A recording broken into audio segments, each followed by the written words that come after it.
This is The Weekly on clickorlando.com with Justin Warmoth. Good morning, I'm Justin Warmoth. 1 month after pleading guilty to tax fraud, longtime U.S. Representative Corrine Brown filed to run for Congress again. The former congresswoman from Jacksonville was facing retrial after her conviction on 18 counts of fraud and corruption was overturned on appeal. After getting time served and paying restitution to the IRS as part of the deal, Brown told me she's hoping voters in District 10 give her a second chance.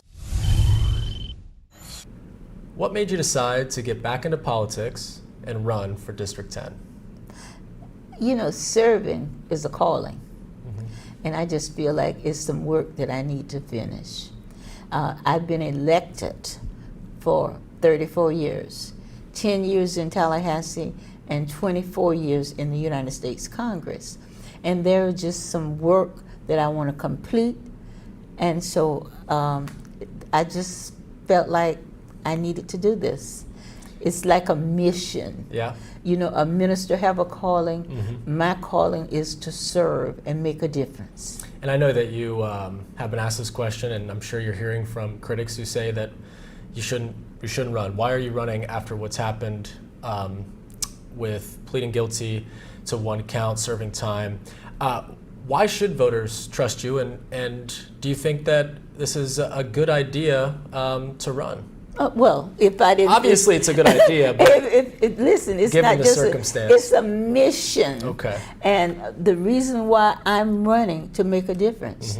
Clearly, I have found that there are some problems with our criminal justice system, and it needs to be changed. I've been extremely helpful in transportation and veterans, and I will include criminal justice. Keeping in mind on those 2 areas, I will have seniority.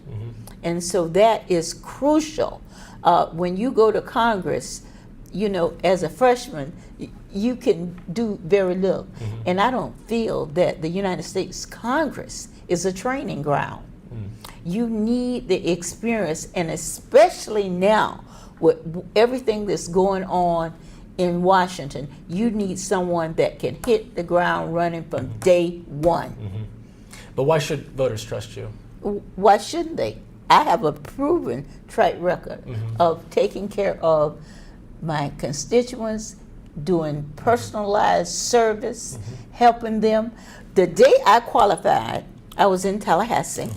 This guy came up to me that I didn't know, male, white male, and he said to me, he says, I am so glad that you qualified. He said, everybody know you do the best constituent work in the entire state, and that is the truth. It has been my business to do constituent work. I did it when I was in the camp. You had to have appointments to see me because I help people. I can't tell you the number of people I helped to get out. They didn't understand the system. And I want to say the system is broke, but no, it's not broke. It's operating the way they intended it to operate, and it needs to change. And I am a change agent. I know how to make things happen. I know that you have represented Orange County in the past, portions of it, with your previous districts. Most of it. For 24 years. So no one can say that. And in fact, when the pulse took place, I got in my car and I was down here in a matter of minutes. You know, because Orlando is just, it was tragic. And I was here on the streets helping give them water, did a resolution in Congress, flew down here with President Obama. So, you know, when you think about the things that I have done for Orange County, no one can say it. No one. $1 billion for Sunrail. Now, you don't just do things by yourself. I work with the, you know, the delegation, Mr. Micah. I mean, but I was the leader in making sure we got the funds that we needed for Sunrail. When I came down here, they have been trying to get a VA hospital in this area for 25 years. And you made it happen? Not only did I make it happen, I took over as ranking member of VA. We hadn't built a VA hospital in this country in 15 years. I built 9. And the best one was the one in Orlando. Yeah. Yes. A lot of people are using that and need that. Yes. Absolutely. And it's the center around that hospital. You have the University of Florida, the University of Central Florida. It's a resource magnet that is developing that entire community. And we had problems. People don't understand. I didn't just build it. Oh, we had all kinds of problems. I had problems with the VA. I had problems with the builder. And so they came to the committee. They said, well, we can hire some kind of management team to come in to manage the progress. I said, no. Taxpayers already got one, me. And so I'll be down there, and I was, to make sure that it happened. Yeah, I mean, there's no doubt that you have a great record in helping your constituency. There's no doubt about that. There are people in the District 10 who have never voted for you before, and they might be Googling the other 9 candidates, 10 including you, who it's a crowded field, and they Google you, and the first thing that comes up is controversy. Is that a problem for you in this primary? Do you think that is going to be what hurts you, or do you think that they can look past that? And what would you tell them if they are a little skeptical, saying, "Well, there are 9 other candidates who don't carry this kind of controversy into the office"? What would you tell them? Well, what I would tell them is that it's like a mission. My pastor called me and he says, "Corrine," he said, "all of the apostles went through prison." I heard Martha Stewart say, when they were talking about she went to prison, she said, "I went to camp." I went to camp, but you had to have an appointment to see me because I helped so many people get out. They didn't understand the system and how to deal with the system. From things like, "We're taking your date." I said, "Oh no, go to your family and have them to go see your congressperson." And they got their day back. What else did you learn about the system and yourself, really, during that stretch? Well, I was continued to serve. And so I served during the entire time. And I learned so much listen, recently, and I don't want to dwell on it, but I met about 4 or 5 people that had served 30 years. And so I'm looking at them, 30 years. And I said, what did you do? Did you kill somebody or something? No, it was ghost drugs. I didn't even know what ghost drugs was. But that's some estimate that you told on me. And so I get 30 years and the government have no proof. The system, when I say it's broke, it's not broke. It's operating the way they intended it to operate. You cannot be 4th in the world population, but you are 33% of women in prison, first time offense, nonviolent, with children. I didn't know that when you do that, you lose your Social Security. And so when you lose your Social Security, your family loses Social Security, they become homeless. So it's a vicious circle. From gun control to the economy to abortion access, Brown will explain her stance on some key issues in America and why she believes she's the candidate who will get things done. Stay with us.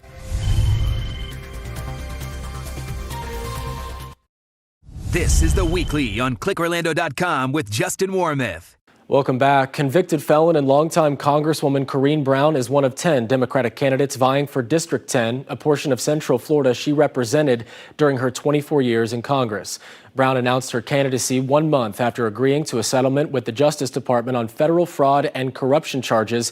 But despite her recent legal troubles, she told me she is still the most qualified candidate in this crowded field. What do you think is lacking right now in Washington? And no, it's such a... Especially in the Democratic Party, what are they lacking? Well, let's look at right here, Orange. Okay. I wasn't there, Yeah. but they passed a bipartisan transportation bill. And I talk about transportation because it's the engine that can put people to work. And it's just sitting there. I was at a forum in Eatonville, and I was listening to the mayor, and she said that they wanted a trolley or something like that. Money's in there for that. You just got to go after it. So one of the things that I want to finish the work that I've started. I've got a project authorized, and it goes from New Orleans to Orlando.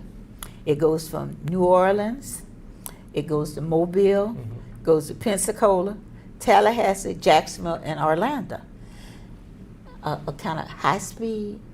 And you think that's economic development and what all it would do, and it won't leave 2 o'clock in the morning from New Orleans. It'll leave at a decent time. But it's something more than just economic development. What it is when we have another Katrina, you can get people out of harm's way. Right, without clogging the roads. Right, and what happened was, if during Katrina, and over hundreds of thousands of people died. But if you look at the buses, they was underwater. So the trains was moving, and so you need that train to move again. And that's something that I want to do. That's something that I've authorized. The money is there. I just want to get it going. This country has experienced numerous mass shootings really as of late. It's troubling. It's hard to wrap your head around. What do you make of that and the state of the United States of America? Okay, listen. In 1994, I voted for the bill that took away the assault weapons. Some people lost their seats in voting for it, but to me, it was the right thing to do. None of the other candidates can say that they voted for that. I voted for it. I was there, and it did what it's supposed to do, and they let it expire. You see what I'm saying? And this is what the result is? Is that your take? Yes. Yeah. Yes. But we have a real problem with the United States Supreme Court. And the question is, what can we do about it? Expand it? Is that something that you would be for? I would be for expanding it. Because the way it is now is stacked against the people. When you talk about how they gutted the Voting Rights Act, how they gutted, I mean, the list goes on and on. And when they went before the Senate, they indicated that they weren't going to do that. Right. Ronald Reagan used to say, trust but verify. And they've shown you what they would do. They're coming for you, and you need a fighter. Now, one of the things that I've got to point out here is that one of my mentors was Claude Pepper. And you don't know him because he was gone before you was born. But he was Mr. Social Security. And that's something that I feel very strongly about, because I know the importance of Social Security for my mom, my grandmama, my aunties. We got a senator that is leading the fight to do away with it, Senator Scott. Now let me tell you, he's in for a fight. Yeah. That dog is. What can you do? What can you do to fight against that? Let the community, power? let the people know he's up for election in a couple of years. But he's from Florida. We have one of the oldest populations in the country, and you gonna tell me that the number one person trying to do away with Social Security is from Florida? I don't think he understands who he represents. So you got to educate them. You have to let them know where you stand. And Florida stands for Social Security. Now, I got to tell you, with the Obamacare and how the state has walked away from billions of dollars. No, I don't understand that. Because we have people that could have benefited from it. I do not understand. The state just let other states take the money. When we got high-speed authorized and funded, almost 90%. The governor vetoed it. Yep. Send it back or whatever. The people from other states was flying in like crazy, the governors. Utah, I went to Utah and I rode the train that would have been ours all up in the mountains. That, come on, without vision the people perish. If you don't know, I mean, it is unbelievable. One guy from Maine, he sent me pictures of the dedication when they was out there with the, this is the money that you all sent us. Thank you. Wow. Thank you. I'll tell you what, speaking of money, the economy is, a lot of people say, well, we're headed for a recession, if not already in a recession. Cost of living through the roof, rent prices through the roof, affordable housing, not enough. What message do you have for District 10 voters ahead of this election about their finances specifically and what you will do to help them out? Well, a couple of things. One, I hate to go back, but I got to transportation, because when you get the system in place, that generates income, and that is something that we need to do. So that's one of the things. The president can do some things as far as he has the authority to suspend the taxes for a period of time. There's pros and cons on that. There are things that you can do to generate income.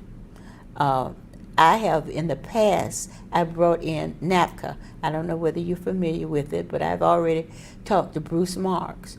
And I would like to have an event here wherein they will come in and help people with their mortgages. They'll help people with home ownership. I mean, I've done those conferences all over the country. So I have already spoke with him and trying to find out when can we do one here, because I think that is crucial. In addition to that, I've spoke with the VA secretary, not the VA secretary, but the HUD secretary. I want our HUD office back in Orlando. It never should have closed. And that will help people that's trying to get, you know, even small groups that want to finance HUD. We need a HUD office on the ground in Orlando. Why would you close the office? You know, you close the office in Orlando, you close the office in Tampa. Why? Right. We need a HUD federal office here to work with the community. I have a few more questions for you, running out of time. I think, one, you live in Jacksonville, correct? Yeah, I have a house in Jacksonville. I have a house in Washington, and have had it in Washington for over 20-some years, Jacksonville for 20-some years, and plan on having a house in Orlando. Okay. I think the voters, they were curious, I think. They know that you're from Jacksonville. Will you live here? Listen, let me tell you something. There is not one person that can say that when I represented Orlando, I wasn't here. And I will be here. Now, you can find more information on Brown's plea deal and the other candidates in this race on clickorlando.com/weekly. I'm Justin Warmoth. Hope you have a great Sunday.